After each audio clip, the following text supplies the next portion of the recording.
마태복음 16장 16절에서 18절까지 말씀입니다. 하나님께서 우리에게 주신 말씀을 한 목소리로 함께 읽도록 하겠습니다. 시몬 베드로가 대답하여 이르되 주는 그리스도시요 살아계신 하나님의 아들이시니이다. 예수께서 대답하여 이르시되 바요나 시몬아 내가 복이 있도다. 이를 내게 알게 하니는 혈육이 아니요 하늘에 계신 내 아버지시니라. 또 내가 네게 이르노니 너는 베드로라. 내가 이 반석 위에 내 교회를 세우리니 음부의 권세가 이기지 못하리라. 아멘. 네, 오늘은 우리 교리학교 하나님, 예수님, 성령님에 대해서 각 두 번씩 공부했습니다. 이제 7번째 시간인데 오늘은 교회에 대해서 함께 공부하는 시간입니다. 교재 36쪽입니다. 하나님에 대해서 그리고 예수님, 성령님에 대해서 공부하고 그 다음 교회에 대해서도 역시 오늘과 다음 주까지 두 번에 나누어서 함께 공부하도록 하겠습니다. 들어가며 제가 읽겠습니다. 그리스도께서 부활 승천하신 이후에 이 땅에는 교회가 세워졌습니다. 교회는 성령님께서 주도하시고 그리스도가 머리 되시며 교회를 통해서 하나님께서 영광 받으십니다. 연약한 사람들이 교회 구성원이기 때문에 부조리와 문제가 일어나지만 여전히 하나님의 역사는 교회를 통해서 이루어집니다. 교회는 건물이 아니며 교회는 제도와 조직이 아닙니다. 교회는 그리스도를 머리로 하는 거룩한 백성들의 공동체입니다. 성경은 교회를 어떻게 정의하고 있으며 우리는 교회를 통한 신앙생활을 어떻게 해야 하며 세상과 교회와의 관계는 어떠해야 하는지 살펴보겠습니다. 네, 이런 내용들인데 몇 줄 읽었는데 이 중에 와닿는 거 그리고 이건 배웠으면 좋겠다 하는 게 아마 각양 다 다르게 있을 겁니다. 저는 그리스도가 교회의 머리가 되신다는 말을 너무 좋아합니다. 그리고 실제로 그리스도께서 교회의 머리가 되시도록 우리는 그렇게 살아야 합니다. 그런데 그렇게 하지 못하는 교회들도 많고 사람이 교회의 머리가 되려고 시도하는 일들도 빈번하게 일어나고 있습니다. 교회에 대해서 공부하실 때 아무리 많은 걸 공부하고 아무리 많은 걸 배워도 이 한 가지를 놓치면 아무것도 아닙니다. 그리스도가 교회의 머리가 되신다. 예수님이 교회의 머리가 되시고 우리는 그의 손과 발입니다. 예수께서 인도하시고 가르치는 대로 행할 뿐입니다. 사람은 절대로 교회의 머리가 될 수 없습니다. 사람이 교회의 주도권을 가지고 머리가 되려고 하는 순간 그때부터는 그 사람도 망하고 교회도 망하는 겁니다. 그걸 절대로 잊지 마시고 반드시 기억하셔야 됩니다. 그리고 여기 보면 또 하나가 교회는 부조리와 문제가 여전히 일어나고 있지만 여전히 하나님의 역사는 교회를 통해서 이루어진다 이렇게 적어뒀습니다. 동의하십니까? 사실 이 땅의 교회가 요즘 이 시대에 많이 본이 되지 못하고 부끄러운 모습이 많이 있습니다. 그럼에도 불구하고 하나님께서는 교회가 여전히 하나님의 희망이라고 하시고 교회를 통해서 하나님의 역사를 이루어 가십니다. 그래서 우리의 사명은 하나님이 일하는 교회가 조금 더 깨끗하고 정결한 그리스도께서 거하시는 몸이 될 수 있도록 계속해서 교회를 개혁하고 또 바꾸어 나가고 우리가 그 교회를 오염시키면 안 될 것입니다. 그 노력을 해야 될 거라고 생각합니다. 그리고 2번에 보니까요 이렇게 되어 있습니다. 먼저 교회가 아닌 것, 교회는 두 가지가 아니라고 했습니다. 무엇과 무엇이 아니라고 했습니까? 교회는 건물이 아니다. 또 교회는 제도가 아니다. 도대체 이게 무슨 말인가? 지금 우리는 어디에 와서 앉아 있습니까? 교회에 와서 앉아 있잖아요. 그런데 이 교회가 건물이 아니다는 말은 굉장히 중요한 명제입니다. 많은 사람들이 교회와 건물을 동일시하고 있기 때문에 이 건물이 마치 교회인 줄 알고 이 건물에만 목숨을 걸게 됩니다. 건물을 잘 지어야 되고 또 건물에 필요 이상의 많은 물질을 투자하고 필요 이상의 이 건물을 우상화시키는 일들이 아주 많이 일어나고 있습니다. 교회는 공동체이지 건물이 아닙니다. 이 최초의 교회를 한번 생각해 보십시오. 하나님께서 내가 너희와 함께 거하겠다, 내가 너희와 함께 임재하겠다 약속하신 최초의 장소가 어디입니까? 예배학교 때 배웠죠? 성막입니다. 성막. 성막은 어떤 모양입니까? 천막이잖아요. 천막. 말 그대로 텐트입니다. 근데 그 텐트는 그냥 어떤 한 곳에 고정되어 있는 것이 아니고 계속해서 옮겨 다녔습니다. 이스라엘 백성들이 40년 동안 출애굽 과정에서 광야에서 맨날 메고 다녔습니다. 레위 지파 자손들이 어깨 빠져라 메고 다녔습니다. 하나님께서는 이 성막 시대를 다윗 시대까지 계속해서 끌고 가셨습니다. 솔로몬 시대가 와서야 하나님은 성전 건축을 허락하셨습니다. 그런데 그것도 하나님은 다윗이 하려고 하는 걸 미루다가 아니 지금은 때가 아니야 이렇게 하시다가 그냥 흔쾌히 하신 것은 아닌 것처럼 성경에 나와 있습니다. 그래서 이 성경에서 말하는 교회는 가장 중요한 건 절대로 교회와 건물을 동일시시키면 안 된다는 사실입니다. 교회와 건물을 동일시하면서 일어나는 수많은 부조리들이 얼마나 많이 있는지 모릅니다. 정말 중요한 건 교회는 사람입니다. 교회는 우리 각자가 다 하나님의 성령이 거하시는 성전이라는 사실을 먼저 기억해야 됩니다. 그래서 하나님께서 건물로서의 교회를 강조하지 않으셨다는 사실, 건물로서의 교회를 강조했다면 하나님이 이스라엘 백성들이 특히 남유다가 망할 때 성전을 그렇게 불태우지 않았을 것입니다. 헤롯 성전도 로마의 티투스 장군이 들어왔을 때 돌 하나도 도리에 남기지 않고 다 무너뜨리셨는데 하나님이 성전이 곧 교회이면 하나님이 그렇게 무참히 성전을 무너지게 하지 않았을 것입니다. 그래서 건물과 교회는 다르다는 사실을 잘 기억하셔야 됩니다.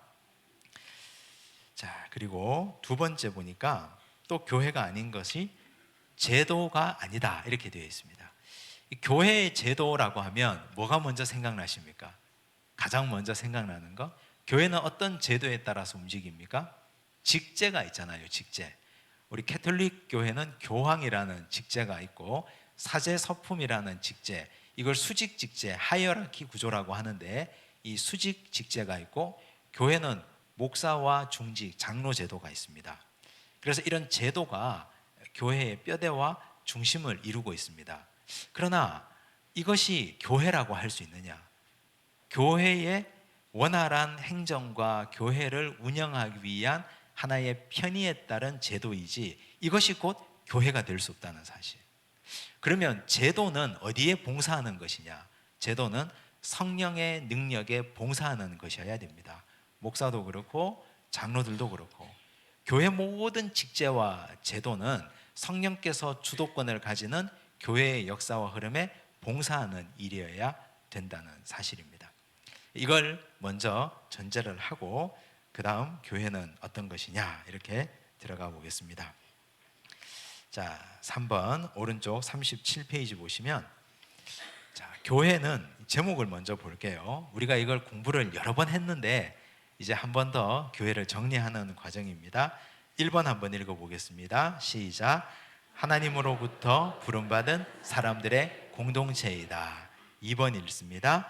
훈련받는 공동체이다. 3번 신앙 고백 위에 서 있는 공동체이다. 4번 복음 들고 세상으로 나가는 공동체이다. 일단 여기까지. 이걸 하나의 문장으로 한번 만들어 볼까요? 1, 2, 3, 4. 제가 한번 해볼게요. 교회는 하나님으로부터 부름받아 훈련받고 신앙 고백을 한 후에 세상으로 나아가는 공동체이다. 이렇게 한 문장으로 교회를 정의할 수 있습니다. 그래서 앞으로 교회가 무엇입니까? 라고 물으면 양산중앙교회 이렇게 대답하면 제가 너무 부끄러운 거예요. 그러면 어디 가서 나는 교회라고는 우리 교회밖에 들어본 것 없고 누가 물어도 나는 이거밖에 대답할 게 없다. 나한테 묻지 마라. 따지지 마라. 이렇게 하면 대화가 안 됩니다. 교회는 보편적 교회. 그리스도께서 주인이 되시고 머리가 되시고 성경이 우리에게 가르치고 인도하는 교회는 이런 교회입니다. 하나님의 부름을 받아 훈련받아 신앙 고백한 후에 세상으로 나가는 공동체, 즉 사람들. 여기에 건물이 어디 있습니까? 여기에 제도가 어디 있습니까?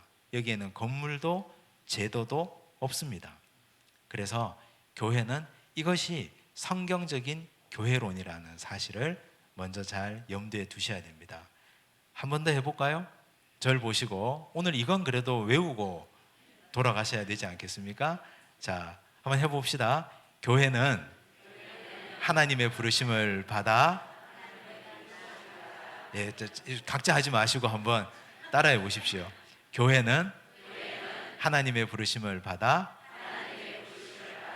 훈련받고 신앙 고백한 후에 세상으로 나가는 공동체이다. 그렇죠. 잘하셨습니다. 이걸 머릿속에 넣고 꼭 외우고 돌아가시면 좋겠습니다. 이제 하나하나 보겠습니다. 하나님으로부터 부름받은 사람들의 공동체이다. 이게 첫 번째 교회인데, 자, 어디서부터 부름받았느냐? 여기 있습니다. 고린도전서 1장 9절을 보면 너희를 불러 그의 아들 예수 그리스도 우리 주와 더불어 교제하게 하시는 하나님은 미쁘시도다. 여기 부르다라는 말이 칼레오라는 헬라어 동사를 썼습니다. 카라 동사인데 부르다, 건지다 이런 뜻입니다. 그래서 부름받다, 불렀다는 말은 한자로 쓰면 소자를 썼죠. 부를 소자를 써서 소명이라고 부릅니다. 하나님 우리를 부르신 건 소명입니다. 어디에서 우리를 부르셨습니까? 죄악된 세상 가운데서 부르셨습니다. 아니 목사님, 나는 모태신앙인데요, 나는 엄마 뱃속에서부터 교회 다녀서 죄악된 세상하고는 담쌓고 살았습니다 라고 말할 수 있겠지만, 그런데 집 안에 있는 탕자가 더 골치 아파요. 큰아들, 이 탕자는 어떻게 할 수도 없습니다. 스스로 탕자가 아니라고 생각하기 때문에 집안에 있는 놈이 더 힘들어요, 사실은. 그래서 우리는 집안에 있는 탕자였다가 하나님이 이 탕자를 부르셔서 하나님이 하나님 앞에 불러낸 그런 하나님의 백성들이 된 겁니다. 우리를 하나님이 부르셨다는 사실. 어디에서? 죄악된 세상 가운데에서. 나는 죄악된 세상이 아니라고 생각하고 하나님 집안에 산다고 했는데 사실은 돌아보니까 그냥 무늬만 그리스도인이었지 사실은 집안에 있는 탕자임에 틀림없었습니다. 집안에 있는 탕자였다는 말이죠. 그 자리에서 하나님은 우리를 불러내셨습니다. 그런데 하나님이 우리를 부르신 것이 명백함에도 불구하고 처음에는 사람들이 이걸 인정하지 않습니다. 교회 나오신 분들에게요, 어떻게 해서 교회에 오시게 됐습니까? 하면 이 표면적인 사실을 이야기합니다. 누가 나를 오라고 해서 이 교회 한번 가보라고 해서 좋다고 해서 교회 가면 건강 문제도 해결된다고 해서 그래서 제가 왔습니다. 그러니까 전부 다 그 내용은 자기 발로 왔다는 말뿐이에요. 그런데 시간이 한참 지나고 나서 신앙생활을 한참 하고 진짜 주님을 만나고 나서 다시 한번 물어보죠. 제가 신방 가서 어떻게 신앙생활 하시게 됐습니까? 라고 물어보면 하나님이 저 같은 죄인을 죄 가운데서 불러내셔서 제가 지금 이 자리에 있게 됐습니다. 이렇게 고백을 해요. 그래서 그건 시간이 한참 지나야 하나님이 나를 부르셨구나, 이걸 깨닫고 고백하게 됩니다. 처음에는 잘 몰라요. 자기 발로 온 줄 안다니까요. 근데 사실은 하나님이 부르셨는데, 하나님이 누군가를 통해서 부르시고 어떤 사건을 통해서 부르시고 어떤 특정한 일들을 통해서 나를 부르셨는데 처음부터 그걸 고백하기란 믿음이 어려서 잘 모른다는 사실입니다. 요셉이 그랬죠. 요셉이 나중에 시간이 한참 지나고 나서 형제들 앞에서 이런 고백을 하잖아요. 형님들, 나를 이리로 팔았다고 해서 두려워하거나 겁내지 마십시오. 당신들이 나를 판 것이 아니고 하나님이 나를 당신들 앞서서 보내셨습니다. 나를 먼저 보내서 당신들과 당신들의 자녀들과 아버지와 우리 온 가족의 생명을 구원하시려고 하나님이 나를 보내신 것입니다. 요셉이 이렇게 고백했어요. 처음부터 요셉이 이렇게 고백했을까요? 보디발의 집에서 노예살이 할 때, 억울하게 누명 쓰고 감옥에 앉아 있을 때 처음부터 요셉이 그런 고백을 할 수 있었을까요? 아닙니다. 한참 시간이 지나서 자기가 총리가 되고 눈앞에 형들이 와가지고 엎드려 있는 걸 보고서야 어릴 적 꾼 꿈이 기억난 거예요. 합력해서 선을 이루시는 하나님의 역사를 경험하고 나서야 하나님이 이제야 나를 왜 여기 보내셨구나 하는 걸 깨닫게 되는 거예요. 시간이 한참 경과하고 그 시간의 흐름이 지나서야 내가 하나님의 섭리를 고백하고 하나님이 나를 부르셨다는 고백을 할 수 있는 겁니다. 그래서 이 고백은 대단한 신앙 고백이에요. 하나님이 나를 부르셨다는 신앙 고백은. 그래서 하나님이 우리를 부르셨다는 수준이 있는 신앙 고백을 했으면 좋겠습니다. 어쨌든 교회는 하나님으로부터 부름받은 사람들의 공동체예요. 자, 사도행전 2장 46절에 보니까 날마다 마음을 같이하여 성전에 모이기를 힘쓰고, 하나님께서 집에 두지 않고 성전에 불렀어요. 왜 성전에 불렀을까요? 집에서 그냥 요즘 리모컨 하나 가지면 TV 채널 바꿔가며 좋은 설교 다 들을 수 있는데 왜 성전에 불렀을까요? 하나님 우리를 성전에 부르신 이유, 이건 이 질문하고 똑같습니다. 왜 하나님이 이스라엘 백성들을 출애굽시켰을까요? 하나님이 이집트에 두고 거기서 변화시키면 될 텐데 왜 하나님이 이스라엘 백성들을 광야로 불러내셨을까요? 아무것도 없는 광야로. 성전에 뭐가 있다고? 지금 초대교회 성전에는 지금 이렇게 에어컨도 없고요, 난방기도 없고 아무것도 없었어요. 근데 왜 성전에 불렀을까요?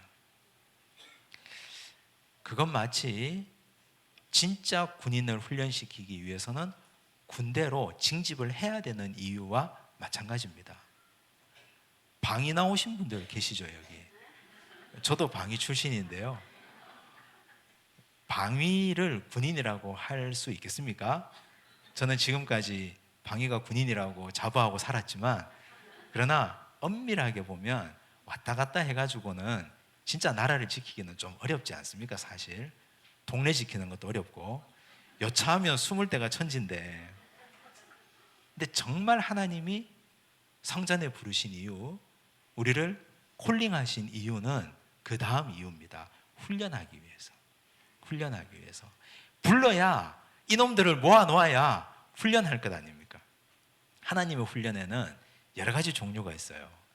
이건 우리가 다음 주에 이제 구체적으로 배울 텐데, 그런데 크게 한 두 가지를 먼저 살펴보면, 하나님의 훈련은 하나님이 직접 하시는 훈련이 있습니다. 하나님이 직접 하시는 거, 그건 다음 주에 볼 텐데요. 예배나 교육이나 봉사나 친교나 선교 같은 것들은 하나님 직접 훈련하시는 거예요. 근데 모아놓으면 자기들끼리 훈련이 돼요. 모아놓으면. 그렇지 않아요? 교회 모아놓으면 별별 사람들이 다 모이지 않습니까? 지금 여기도 제가 이렇게 보니까 별별 분들이 다 모이셨는데, 별별 분들이 다 모이셔서 별 모양이 깎여져서 동그라미가 되어가는 거죠. 모난 모양이 다 둥글게 되어가는 겁니다. 서로 같이 모여가지고 이렇게 어울려서 사는 거예요. 그 모습 그대로 인정해주고. 모아놓지 않으면 독불장군으로 그냥 신앙생활을 해가지고는 훈련되지 않습니다. 성전에 모아놓아야, 그래야 부대끼기도 하고, 저 사람 때문에 속상하기도 하고, 화가 나기도 하고, 눈물도 나고, 그러면서 자기들끼리 훈련받는 거예요. 그러다가 혼자 용서하고, 용서했다가 또 용서 안 하고, 손바닥 뒤집듯이 하루에도 그렇게 사는 거예요. 그러다가 한참 더 시간이 지나면 내가 이만큼 성장하고 성숙해 있고 자라 있는 거죠. 이 훈련 아니겠습니까? 집안에서 혼자만 무교회주의자로 살아가는 사람들이 계세요. 나는 상처 주기도 싫고 상처 받기도 싫다.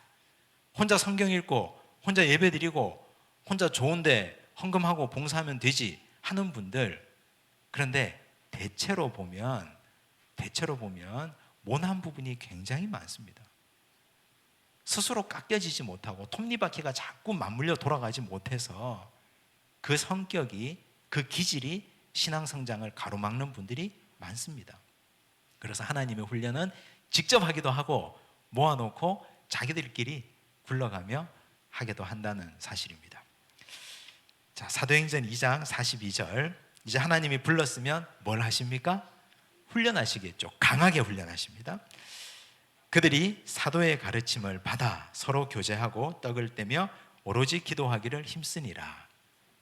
여기서 그들은 어떤 사람들입니까? 우리 1번과 연결시켜보면 부름받은 사람들이에요. 하나님이 탁 찍어서 택정해서 이리 와 하고 부름받은 사람들이에요. 부름받은 사람들은 저마다 어떤 마음을 가지고 있습니까? 저마다 자부심이 있습니다. 나는 선택받았는데 하는 자부심이 있어요. 쫄래쫄래 그냥 뒤따라온 사람들은 별 자부심이 없는데요, 모셔온 사람들은 자부심이 있습니다.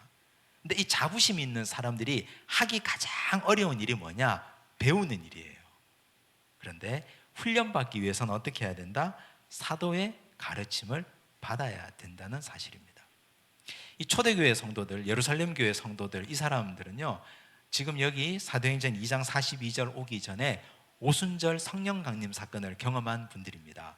성령을 받았어요. 성령의 강력한 체험을 했어요. 방언도 해요. 은사를 받았어요. 근데 그러고 나서 이분들은 더 훈련받기 위해서 사도의 가르침을 받았다는 사실입니다. 그래서 훈련받기 위해서는 배워야 됩니다. 많은 사람들은 나를 누가 가르쳐? 내가 왜 배워? 나는 다 아는데 라고 생각하는 분들이 많이 계십니다. 그런데 그만한 교만도 없어요, 세상에. 죽을 때까지 배워야 되지 않겠습니까? 자꾸 배우고 또 배우고 그래야 훈련받을 수 있습니다. 잘 훈련받는 이유는 3번입니다. 3번이 신앙 고백 위에 서 있는 공동체이다. 왜 훈련받을까요? 아무것도 아닌 정말 생짜 초신자를 하나님이 교회로 불렀습니다. 직접 훈련도 하시고 자기들끼리 연단받게 하셨습니다. 이렇게 훈련받게 하는 1차 목적이 뭐예요?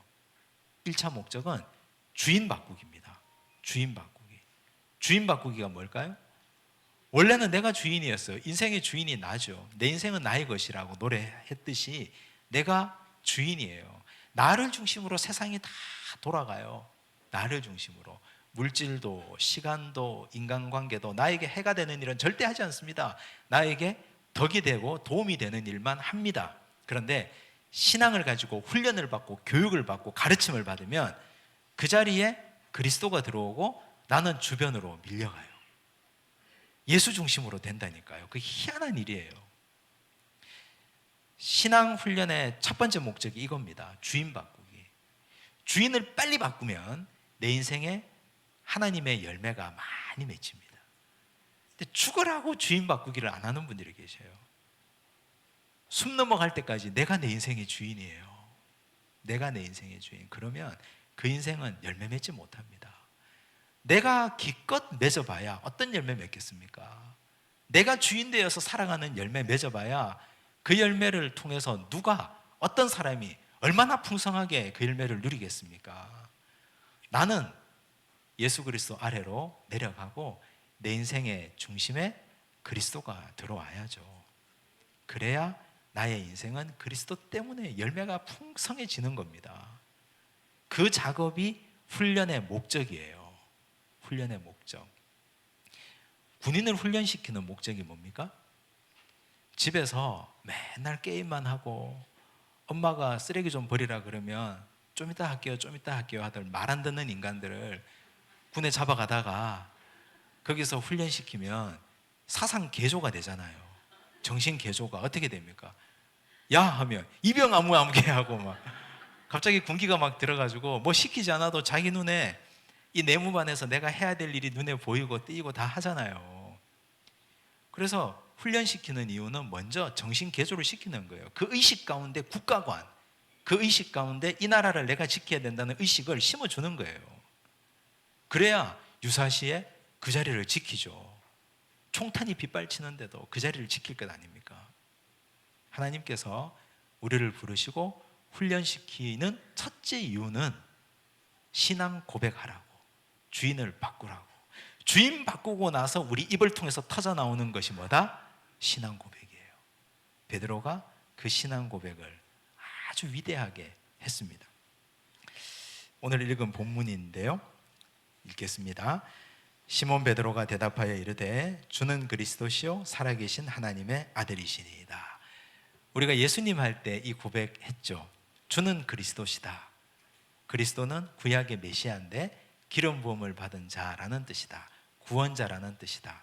그러면 구약의 메시아는 삼중직을 갖고 있다 했죠. 첫째는 왕, 둘째는 제사장, 셋째는 선지자. 그렇다면 주는 그리스도라는 말은 주님 당신은 나의 왕이십니다. 그럼 나는 뭐가 됩니까?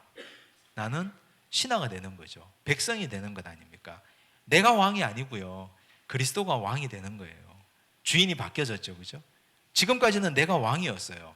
그리스도는 내 몸종이었어요. 예수님, 내가 이거 지금 필요한데 좀 주세요. 세상에 많은 종교가 그렇고요, 세상에 많은 사람들이 자기중심적으로 신을 부립니다. 그래서 그들은 그런 신을 섬깁니다. 자기를 위해서.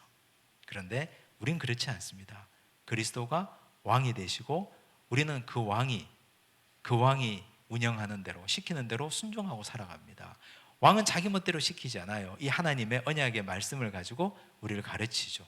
그게 순종할 따름입니다. 그래서 첫째는 왕이 되시고, 둘째는 제사장, 하나님과 나와를 연결해주는 제사장. 나는 죄인이었는데 하나님께 나아가기 위해서는 그리스도를 통해서, 선지자, 말씀하시고 내가 듣겠다는 말 아닙니까? 이것도 주인이 바뀌었죠. 이 신앙생활 훈련의 첫째 목적이에요. 입으로만 이렇게 고백하면 곤란합니다. 제가 지난 주일날 일부 예배 때 선택은 신앙 고백입니다라는 제목으로 설교를 했어요. 선택이 중요해요. 선택이. 우리가 어떤 선택을 하느냐에 따라서 이 사람의 신앙이 어디에 있느냐를 가늠할 수 있습니다. 여기 아주 중요한 목적이 있는 겁니다. 이렇게 고백하니까 예수께서 너무 좋아하셨습니다. 바요나 시모나, 내가 복이 있도다. 이를 내게 알게 하니는 혈육이 아니요 하늘에 계신 내 아버지시니라. 또 내가 네게 이르노니 너는 베드로라. 내가 이 반석 위에 내 교회를 세우리니. 이 반석이 무엇입니까? 여러 번 말씀드렸는데 이 반석은 베드로의 신앙 고백입니다. 베드로의 신앙 고백 위에 뭐가 섰어요? 교회가 섰어요. 그렇다면 교회는 건물이 아니라는 것이 다시 한번 명백해지는데, 내가 주인을 바꾸어서 예수님 당신은 나의 왕이십니다, 예수님 당신은 나의 제사장이요 선지자이십니다 라고 고백하면 내가 곧 뭐가 돼요? 교회가 되는 거예요. 내가 교회가 되면 나는 거룩한 부담감을 가져야 되겠죠. 교회답게 살아야 될 것 아닙니까? 내 머리 꼭대기에 십자가가 달려있는데 어떻게 함부로 욕도 하고 함부로 세상 연락을 즐기며 살겠습니까? 나는 교회답게 살아야 되는 교회가 되는 거예요. 신앙 고백을 하고 났으면 이것이 하나님이 우리를 불러내서 훈련시킨 1차적인 목적이에요. 이거 이해가 되시죠? 이게 교회라니까요. 자, 그러면 그 다음 목적이 뭘까요? 4번입니다. 복음 들고 세상으로 나가는 공동체이다. 이제 우리가 교회가 됐으면 이 교회는 머물러 있는 교회가 되어서는 안 돼요. 그 다음 어떻게 해요? 세상으로 나가야 돼요. 내 머리 꼭대기에 십자가가 붙어있다 했잖아요. 그럼 세상으로 나가야 되죠. 마태복음 5장 13절 14절에 보니까 너희는 세상의 소금이니, 소금은 소금인데 세상의 소금이라고 했고요. 14절에 너희는 세상의 빛이라. 빛은 빛인데 어디를 비추는 빛입니까? 세상을 비추는 빛이에요. 자, 우리가 교회라면 세상과의 관계 가운데 살아가는 사람들이에요. 우리 성도들은 교회 안에 가두어진 사람들이 아니에요, 절대로. 그래서 그리스도인들은 항상 공적 신분임을 잊으시면 안 됩니다. 나는 신앙 고백을 했어요. 그때부터는 내 머리 꼭대기에 십자가가 붙어 있다니까요. 나를 아는 믿지 않는 사람들에게 나는 빛과 소금의 역할을 감당하는 사람이에요. 이게 복음의 공공성이라고 말합니다. 다음 주 우리가 배울 텐데, 교회의 공공성, 복음의 공공성 때문에 교회는 자기 교회 원하는 마음대로 할 수 없어요. 교회는 세상과 유리된 교회가 아니지 않습니까? 우리 교회가 내리는 결정이 이 주변의 이웃사회에 어떤 영향력을 주는지 함께 고려해야 된다는 사실이에요. 교회에서 모든 성도들이 다 동의한다고 세습할 수 있다? 세습할 수 없습니다. 왜냐하면 복음은 공공성을 가지고 있기 때문에, 교회의 공적 기능이 있기 때문에 그렇습니다. 아무리 교회의 모든 사람들이 동의한다 하더라도 단 한 사람도 빼지 않고 다 동의한다 하더라도 주변의 이웃들과의 관계, 세상 사람들과의 관계 가운데 이게 소금의 역할이 안 되고 빛의 역할이 안 되면 교회는 하면 안 되는 거예요.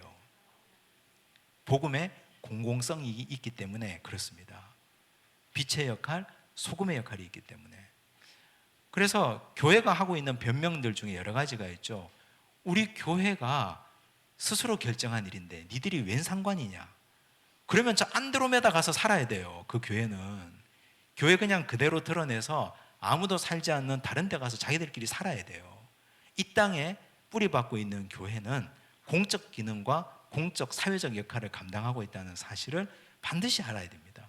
교회가 그렇고 우리 자신이 교회이기 때문에 내가 그 역할과 그 생각을 항상 가지고 살아야 됩니다. 그렇지 않으면 교회로서의 존재 가치가 없습니다. 여기 계속 말하죠. 소금이 만일 그 맛을 잃으면 무엇으로 짜게 하리요? 후에는 아무 쓸데없어 다만 밖에 버려져 사람에게 밟힐 뿐이니라.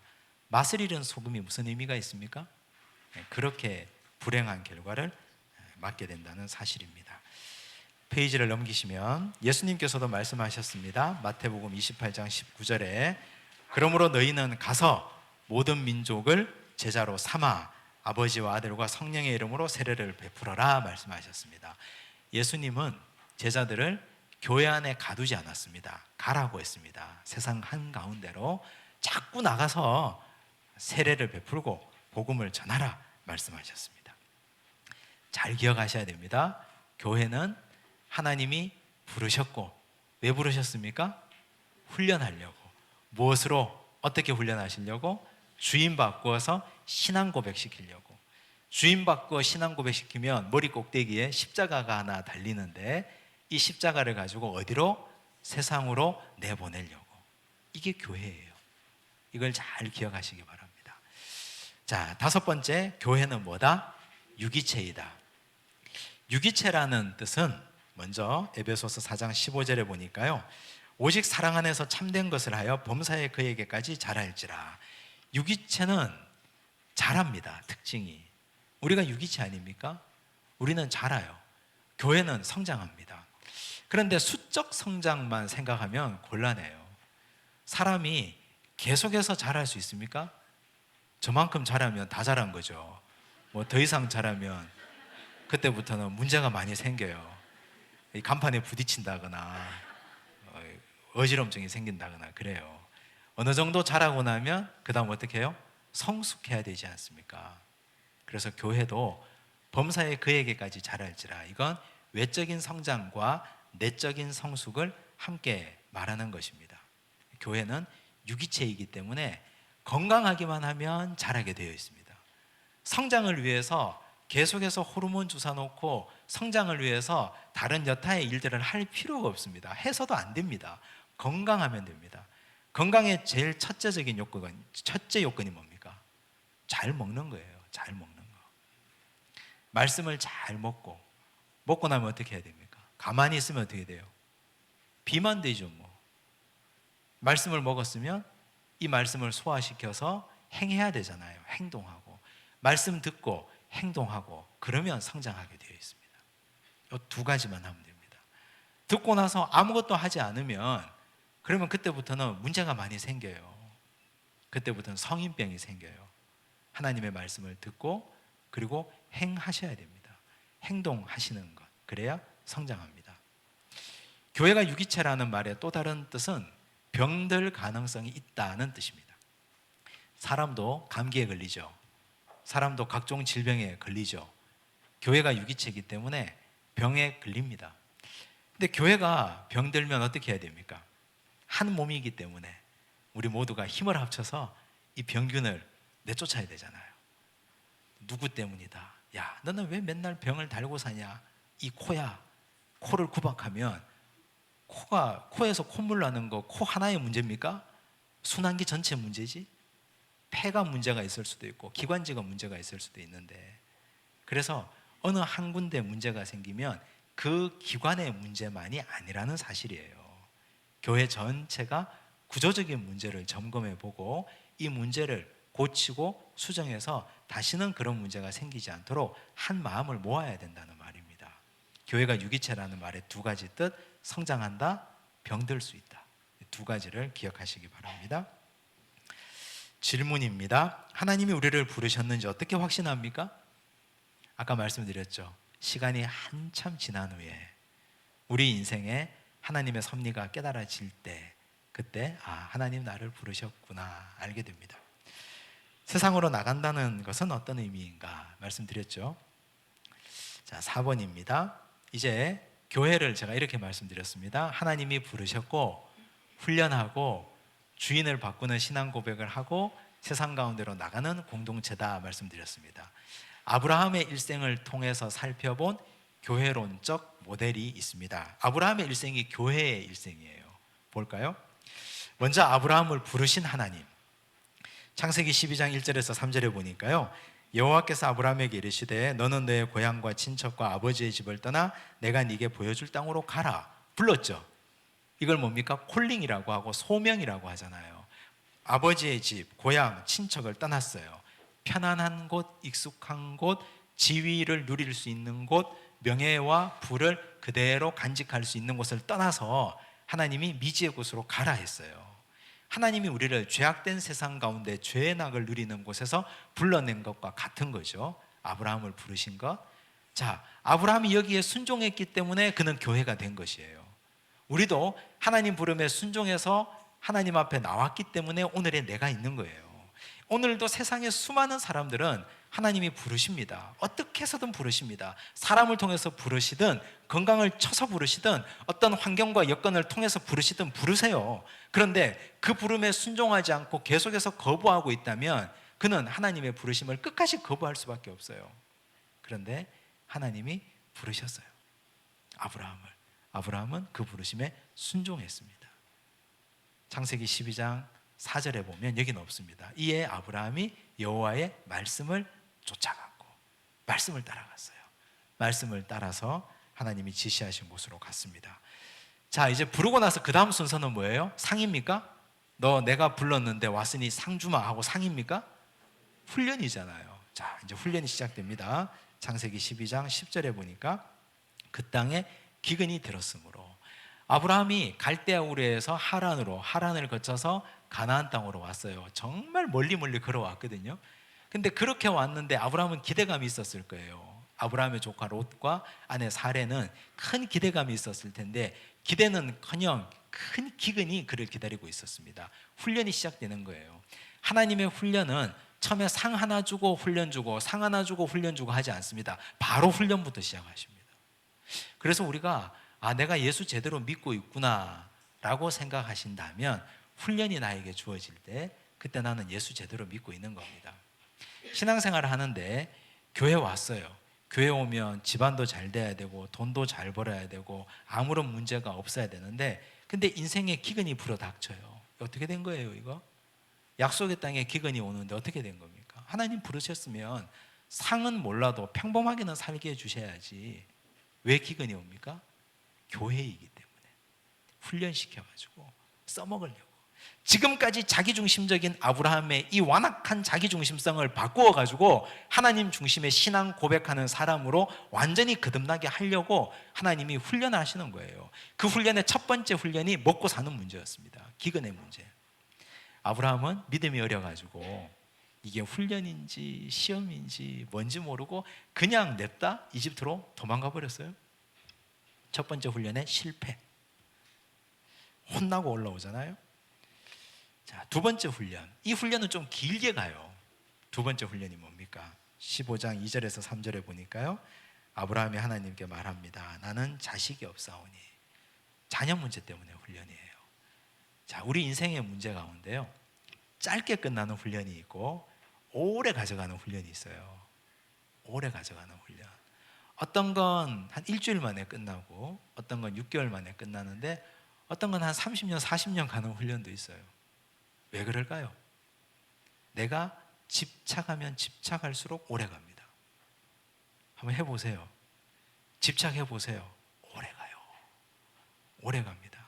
어떻게 해서든지 이 문제를 내가 내려놓으려고 하면, 그런데 그건 의외로 빨리 끝나는데, 우리 신앙의 위인들 성경을 통해서 살펴보면 이걸 내가 오래 붙잡고 있으면 있을수록 그 훈련은 오래 가요. 보세요. 자식 문제 때문에 아브라함이 걱정했습니다. 처음에 아브라함이 이렇게 생각해요. 이 자식을 하나님 준다 해놓고 주지 않으니까 자기 집에 믿을 만한 종을 세워서 후사를 삼겠다 해요. 하나님이 그거 아니다 하시거든요.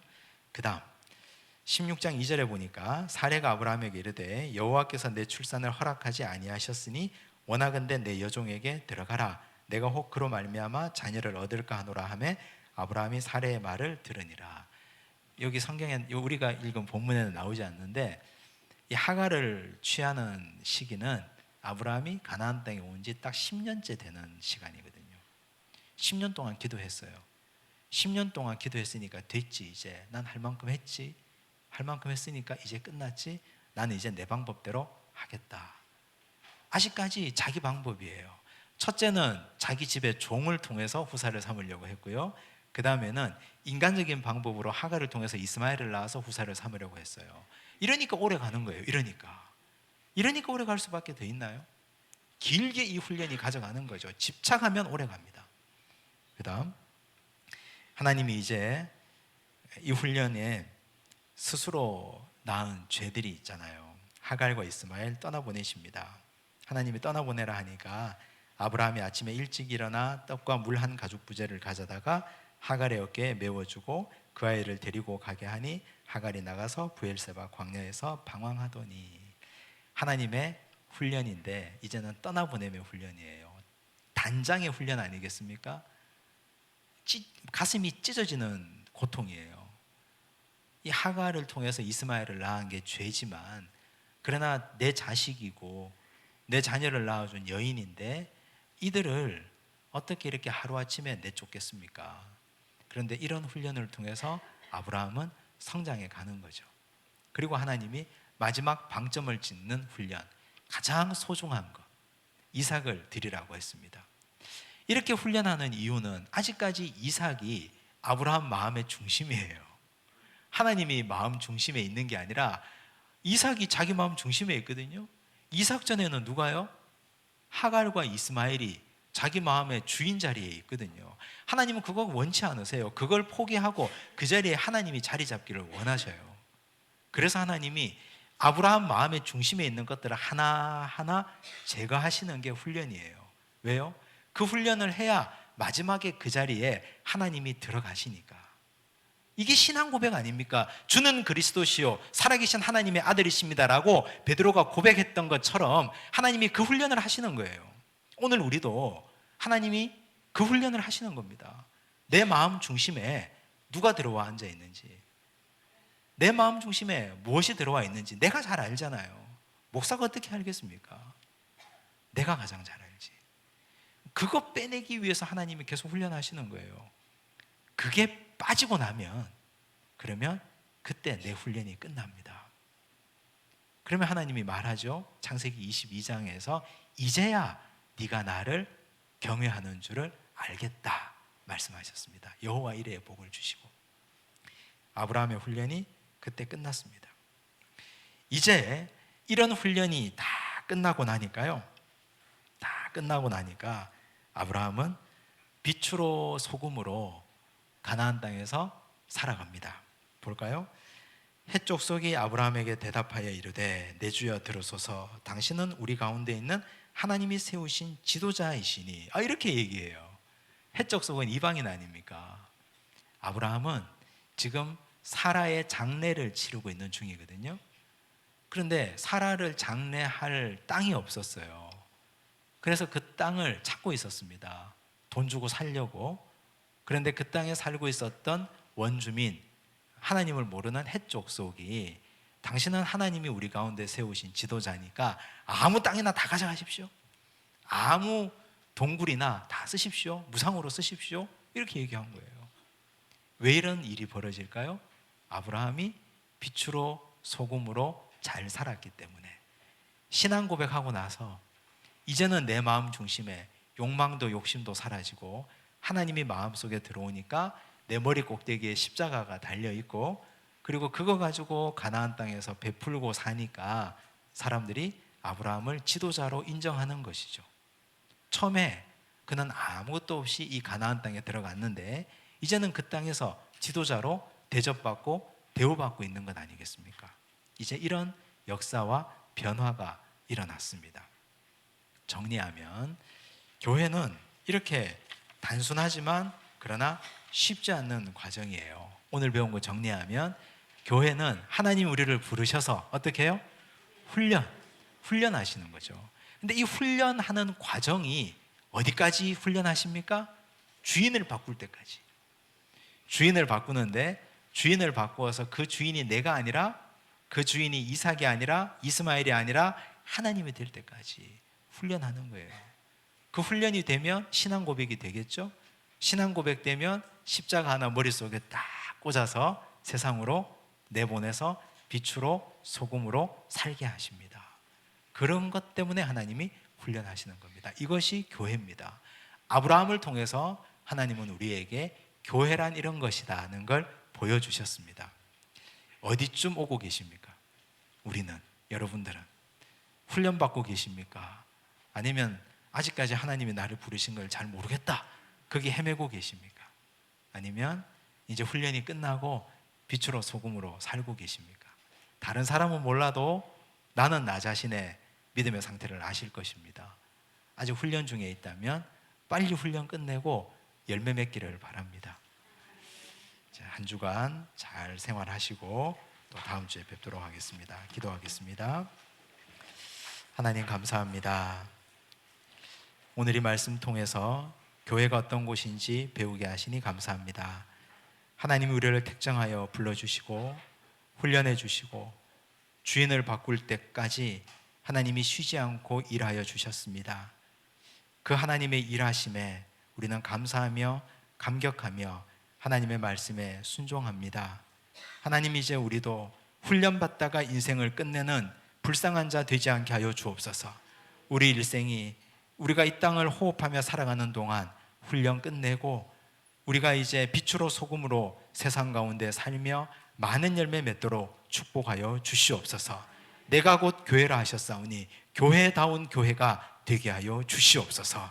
모든 말씀 예수님 이름으로 기도드리옵나이다. 아멘.